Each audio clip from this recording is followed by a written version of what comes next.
जब सुने के होई भोजपुरी गाना बस बजे के चाही गाना।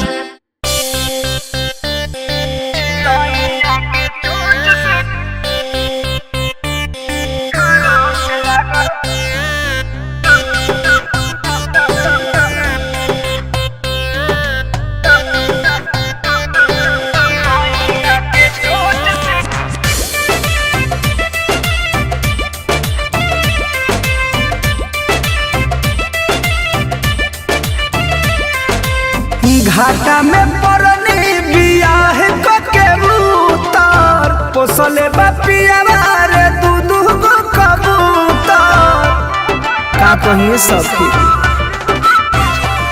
हाँ घाटा में परनी बियाह के उतार पोसले बापिया रे दूधू गो कबूतर दाना चरावे धके साड़ी के पलेट पर चिरैया के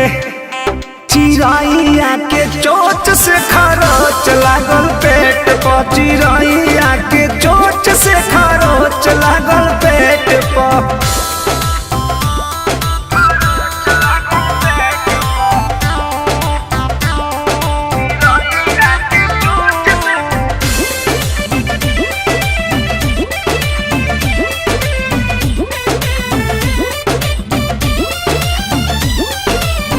अगुआ बतैल से टाप हटे रेलिया के ओइनी तो देखनी धंधा कोइले बाबा हेलिया के का कहिए सखी बड़ी दिक्कत में हो गइल।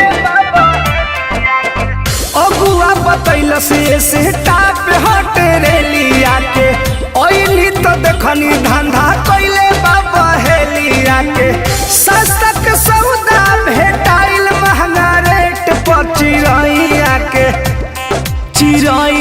के चोच से खरोच लागल पेट पर चिरैया के चोच से खरोच लागल पेट पर माइये।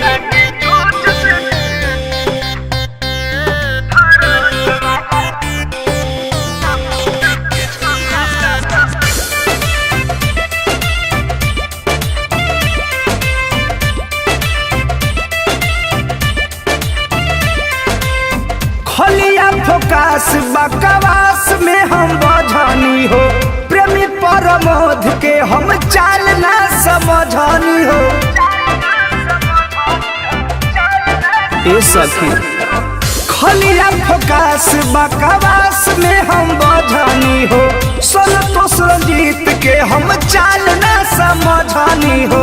कहले सुधा कर रहे गार्ड उनका गेट पर चिरैया के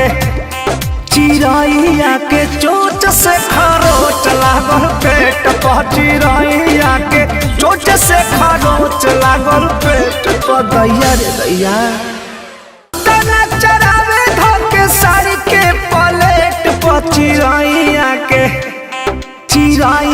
के चोच से खरोच लागल